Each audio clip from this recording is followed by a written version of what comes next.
Alright guys, welcome back. Today we're going to do another manga review. This is Leviathan volume number 1 from Shiro Kuroi. And the publisher is Kana. Never heard of it. Doesn't really matter to me anyway. I mean, this is a new manga. And yeah, this is the one that we're going to review today or talk about today. So it's US $40.99, Canadian $18.99, and UK £10.99. It has a dust jacket. Also, look at this. This is cool. Normally it has white pages, but it has some blackish. Well, it's just black. And maybe it has to do because of the darkness of space or the blackness of the of the story. Because this is a science fiction horror-esque. There's no aliens in. Well, not that kind of aliens, but there's a lot of killing in here. And it immediately reminds me of Battle Royale. It's a movie from 2000s. I highly recommend you watch that. It's also manga from the 2000s. And it reminds me of that because of a lot of killing. It's around, most mangas is around 200 page-ish.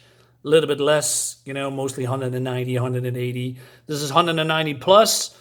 And it does also have a dust jacket on. Now, if I pull the dust jacket off, right? So this is then the dust jacket. Nice painted art. Well, it's not really painted, but more probably digitally painted, but that doesn't matter. Colors looks nice. This is the story. You can pause the video if you want, but I'm going to tell all about it. So stick with me. So there's going to be a lot of spoilers in here. So if you are interested in this book, and you don't want to get spoiled, of course, don't watch the video. So, warning here. So yeah, everything is black and white. There's no color in here. Which is, so we have this black and white number 1, and there's a colored one. Interesting. Anyway, but we also have in the beginning some colored pages. And yeah, it looks great. Look at the spaceship. I assume, or a capsule, or whatever it is. I don't know.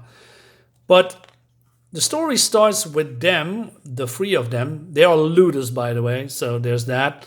They are entering this ship that has is damaged, catastrophe. How?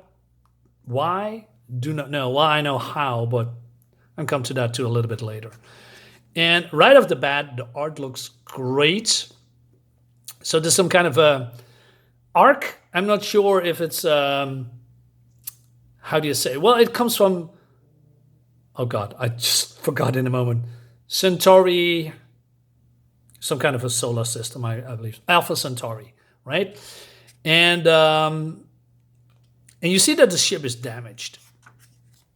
And then one of the looters found a book. What I also like about they all look different when it comes to the suits. There are maybe from the same species. I'm not sure they are humans either because we don't see their faces. But this guy picks up a book and it reads that the ship was never found, right? Leviathan, interstellar ship linking Earth to the colonies of Proxima Centauri. Sorry, I was wrong. And there is a reward for whoever finds it. So they are, jackpot, right? And so this guy is starting to read the, journal of whoever wrote this. And we're coming back to whoever wrote this. Now look at this page. There's a lot of, what I like about manga, or not every manga is the same, of course, but I'm a big fan of hatching techniques. There's all these scratchings and scratchings and lines that you see constantly over, here.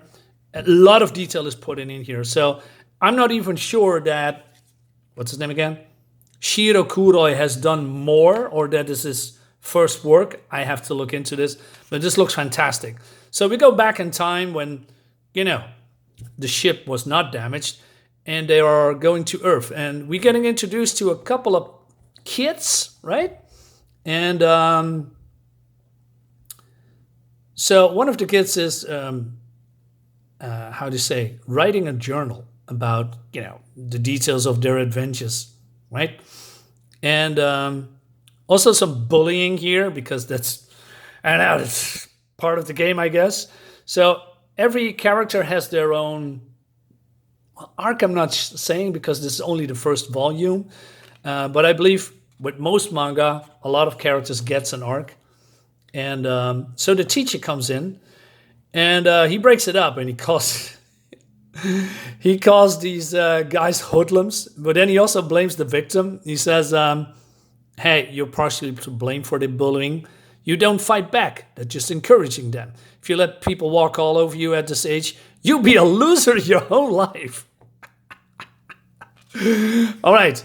So I believe this teacher's called Senda. And then this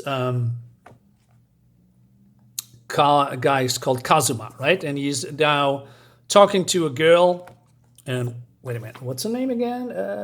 Futaba, I believe that's how you say it. But then something happens here. And yes, the ship is getting hit by missiles, asteroids. Don't know really, right? What's happening is that this ship is going to get damaged beyond repair. And there's this robot. Looks also a little bit weird. I mean, this looks like a tank. And so the teacher said, hey, what's going on, right? And it seems that parts of the ship is being blocked because of, preservation. But then the robots, we see Kazuma and Futaba see some dead bodies outside. And so this robot says, I need to show you something because everything is now blocked and there's no communication with the outside of this particular part of the ship, probably destroyed or dead. And look at this emptiness and this silence when bodies are floating outside into the void. Looks creepy. And there's a lot of creepy stuff in here, I must say. And so the robot says, hey, you need to follow me because there is some explanation, right? That I need to... he said that there is no communication from the outside. So the communication center is destroyed. He has the means of communication, but since he is a robot with small parts, it probably won't reach, the colony or Earth in time, right? Because they are coming from, the other side of the galaxy. So he says, so this guy says, well, the people of Earth are going to send ships, right? They know that we're going to strand it because we are not going to arrive on time. He says, well, maybe not. So it seems that the oxygen tank has been damaged and they have only 50 hours of oxygen left. I think, okay. So there is immediately danger here, right? And I think that is cool. So it says, this is not, is there anything we can do? There's no, this is now you handle emergency around here. We are a budget space line, he says. So, but then he says, follow me, because there is a possibly, well, not really a solution, but more an exit. So this robot explains that this is a starship once used for extremely distant stars using technology long forgotten. So he explains that there is cryopod here. And so I said, okay, but then we can be safe, right?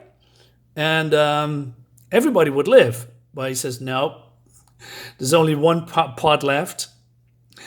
And there's only one pod for one person. So he says, let's not talk to other people about this, right? But then Kazuma and I always forget her name, Futaba, listening to what's saying, and he's running outside, can't see who it is, but he sees this medicine bottle, right? But then Futaba says to Kazuma, we need to be quiet about this, right? Because, well, obvious reasons. And so the teacher wants to find out who actually, was eavesdropping. So he sees this medic kit, sees Futaba here, and he comes to some kind of a conclusion. But then one of the girls says, Futaba, I heard someone's not feeling well. You have to take the first aid kit Now look at this picture. This is important for later. To the kitchen. And then, oh, the teacher is here, right? And she sees this medicine bottle. Why do you look so surprised? And she wants to run away, and he closes the door. And I think, wait a minute, what is going on? It's just teachers and student, right? He says, were you eavesdropping? He says, and she says, she wants to run away. I want to have a little chat with you. How can I trust you when you just lie to everyone? But then he's come to his senses and he says, well, it's important that we have to keep this quiet. Otherwise, panic would arise, right? And it's good for nobody, right? And imagine if there is panic, what's going to happen? And she says, and while we're in agony, you just make yourself comfortable in the cryopod. And he wants to kill her. I said, why? Why she just immediately wants to kill her? And there is multiple instances where people just suddenly go crazy and wants to kill people here, which I found odd. I mean, this just, like I said, there's two teachers here, a male and a female, and a couple of kids in this section here having fun, I guess, or this is some kind of excursion trip. And now they're all going crazy. And since the generator is damaged, people are feeling lighter, and some things are not heavy as anymore. And he wants to choke the life out of him. Wait a minute, am I going too fast? No. Oh, he defends himself, right? And she also wants to stab him in the back. And then this is happening, right? She defends herself. He flies backwards and he's dead. I think, all right, and that's all happening in less than 50 pages of the 200. Then all these people comes in and say, what's going on? And look at this face of horror that he has on his face. There's a lot of lighting, shading effects that I think that adds to the atmosphere. I think that's great. And she says, hey, be quiet, Kazuma. It's a little secret because he blames her for, killing him. And and then we go a little bit back and forth to the looters and what's happening on the ship. Let's look at this. Look at this creepy stuff here, right? And of course, he's then writing everything down, the sucker, in his journal. That has consequences too, by the way. And so suddenly one of these guys says, hey, let's split up in two groups and see if there are survivors. Also, this guy says, oh, well, this is cool, right? Anything could happen. Yeah, that's not cool at all. But then Kazuma goes to this teacher and she's crying, right? Because he's stressed and he's going to spill the beans on everything, what's happening. And that he's, that Futaba is killed the teacher. And she says, do you really think I take time to waste on your outlandish stories? And he doesn't get it, right? Now, Kazuma here has anxiety problems. He also has medication for that. And she doesn't believe him. And he says, well, it's true, right? I said, no, the teacher is, he's a good man and he wouldn't do that to us. And so it's all a lie. And he says, but I'm going to show you. Let's go to the robot. And the robot says, I don't know what you're talking about. And he says, what? But I heard your conversation. I have no memory of that. And he couldn't believe it, right? He says, now I get it. It's because Mr. Senda ordered not to tell you the truth, isn't it? And he wants to. He said, please, says the robot, leave me alone. And then she shuts him down and because she thinks it's all gibberish. And then she talks about the pot. So he spills the beans, but also talks about Futaba, his friends, that she killed the teacher. I said, why would you do that? And but she says, I get it. You are in therapy and you are anxious and you have problems and it's pretty normal that stuff like this is going to happen. It's not about that, she says. And then he goes to Futaba and says, I tell the teacher everything and I know I shouldn't do it, but maybe you can help me convince her. And then she says, I don't know, if this has anything to do with the conversation we overheard between Mr. Senda and the robot when we were looking for the first aid kit, I couldn't hear a word they were saying. They were too far away. Besides, we're only there for a few seconds. is everything all right, Kazuma? You're acting strange. Are you tired? She's just playing dumb. And he's starting to doubt himself real quick because of his anxiety. He needs to take his pills.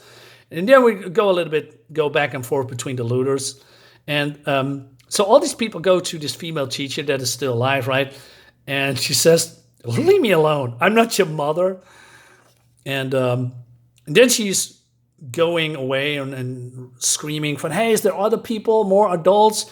And she wants to quit when they get home because he's not fit for the job. So Kazuma is here and she sees what's happening to her. But then also Futaba is over there. And then she's pondering and going over the events. And then about first aid kits to the medical, to the kid here that is, that somebody's hurt and that Futaba is going to the kitchen. Futaba did go to the kitchen.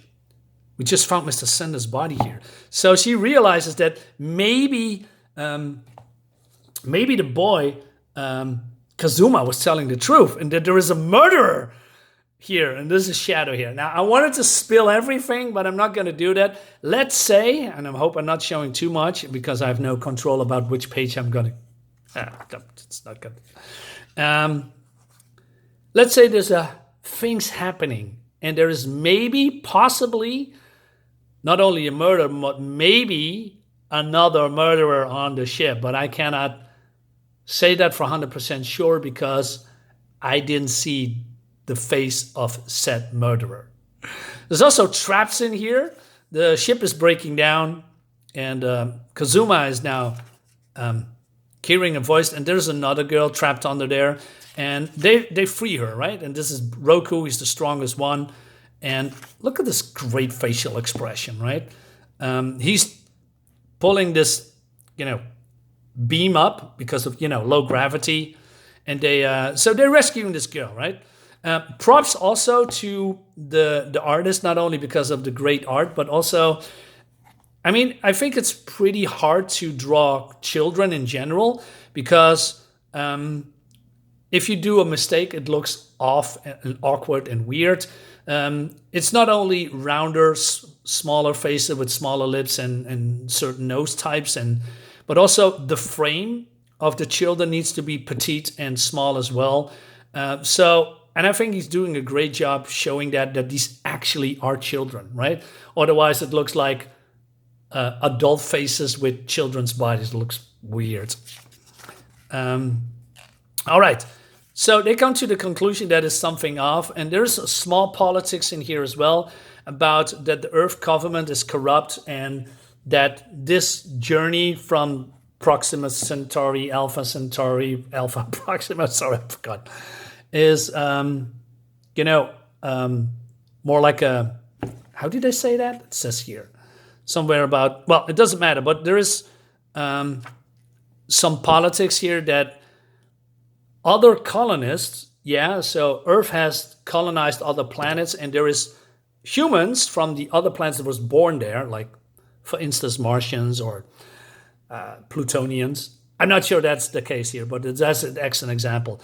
And the Earth, the president says that they are not real humans because they are born on another planet, and since they have, brief particles of the planet, they are not seen as humans, but they are being used as slaves, and there's a whole lot of stuff out there, and that rebels possibly destroyed the ship. All right. So, and then Kazuma noticed that Futaba, did I say that correct? Futaba is following her, and that he realizes that she deliberately make him anxious and possibly forget about the cryopod. Look at this smirk face. She knows exactly what's going on, right? He says, well, you're not as dumb as you thought. But did you tell everyone else? No. But we have to do it eventually. She says, listen, Kazuma, I don't care which people you are going to hang out. This has to be, between us. Otherwise, it's going to be consequences. And then if you help me, I help you. And then, you and I are bound by secrecy. So I'm not going to kill you. At least not right away. What makes me wonder is all these normal kids suddenly turn into psychopath killers. I mean, is she the killer of, there's going to be some deaths in here. Is she the one, or is this another one? I do not know. And it makes it very exciting for me. And that's what I mean with Battle Royale. Battle Royale was a movie with kids being dropped. And I believe an island is from, like I said, it's 25 years ago. I don't know the exact, but it's, one survivor. That's all you need to know. The rest needs to kind of kill each other. And there's also suddenly, going back to the present, traps. And I think, why are there traps on this ship? Multiple traps. Look at this, man. It looks great. This is just a ship, and it seems like this is a man-made traps for keeping people outside. And there's now, we're getting introduced to other people as well, like, say, this guy. And this guy is now suddenly wants to befriend Kazuma, right? And it's called, what's his name? Well, what does it say? Well, anyway, this guy.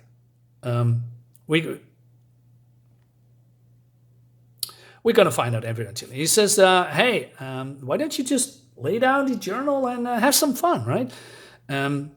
So the other ones are going to ask the robots, say, hey, can you tell us what's going on? He says, no, because I'm prohibited to tell you.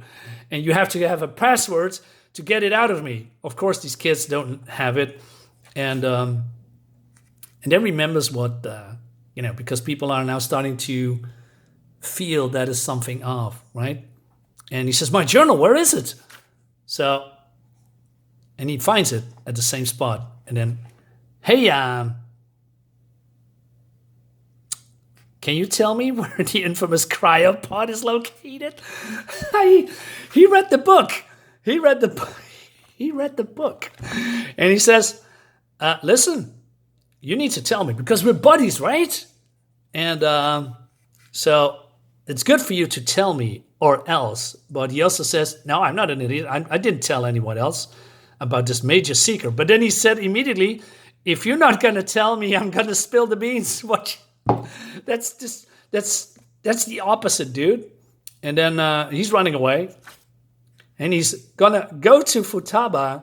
And he says, I told him, he found out. She's not happy with it. And she says, we don't have a choice. We don't have a choice. I'm not going to show you what's going to happen, but let's say this that's just, I'm not going to say what's happened next, but let's say there will be a couple of deaths and there is people are somehow find out, there's a lot of spoilers, that he wrote it all down, and guess what?